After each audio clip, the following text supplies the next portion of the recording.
చాలా అనాథ మంత్రి గారు, రాజు గారు,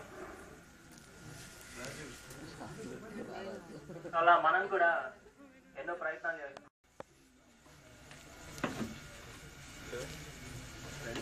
పట్టు పట్టు హరే కృష్ణ కట్టించాం.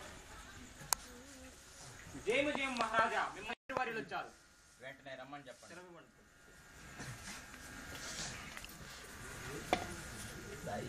ప్రణామాలు మహారాజా, ప్రణామాలు. రండి మంత్రి గారు.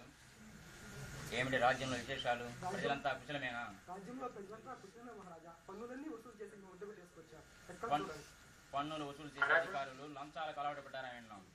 రాజ్యంలో నేను మంత్రిగా ఉండగా అవినీతికి తావులేదు మహారాజా. అవినీతిని మేము సహించాం. అది ఏ రూపంలో ఉన్నా వెంటనే ఉక్కు పాదాలతో అణిసివేయండి. ఈ రాజ్యంలో ఖజానాకు నేను మంత్రిని. నా ఆధీనంలో నా పర్యవేక్షణలో అవినీతికి తావులేదు. సరే, నేను ఒక ముఖ్య కార్యం మీద బయటికి వెళ్తున్నాను. విశ్రాంతి తీసుకోండి మీరు. అయ్యా అయ్యా రాజా, నేను మోసపోయానయ్యా. ఏమిటయ్యా నీ బాధ? నేను అతి ఉత్తమ పురుషుని సేవించాలని రాధాలాడుతున్నానయ్యా, రాధాలాడుతున్నాను. నేను ఈ రాజ్యానికి రాజుని. ఈ యొక్క రాజ్యంలో మన రాజగృహంలో ఎన్నో సేవలు ఉన్నాయి. నీకు అవకాశం కల్పిస్తాను. ఎవరక్కడ? చిత్తం ప్రభు. మన రాజగృహంలో ఈ బాలునికి ఇతను చేయగలిగిన సేవలు వెంటనే నియుక్తులు చేయండి. చాలా సంతోషం, చాలా సంతోషం. ఎక్కడికి పోయారు రాజుగారు? వస్తూనే ప్రశ్నలా. ఆ రాజుగారు ఉద్యానవనంలో వాళ్ళ రాజుగారి గురువుని కలుసుకోవడానికి వెళ్ళారు నాయన. ఆ గురుగారు ఎవరు? ఆయన ఎవరు అసలు?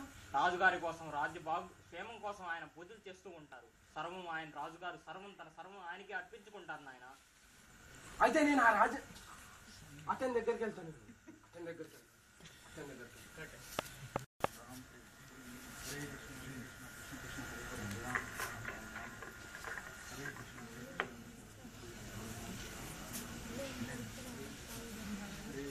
ప్రణామములు స్వామి.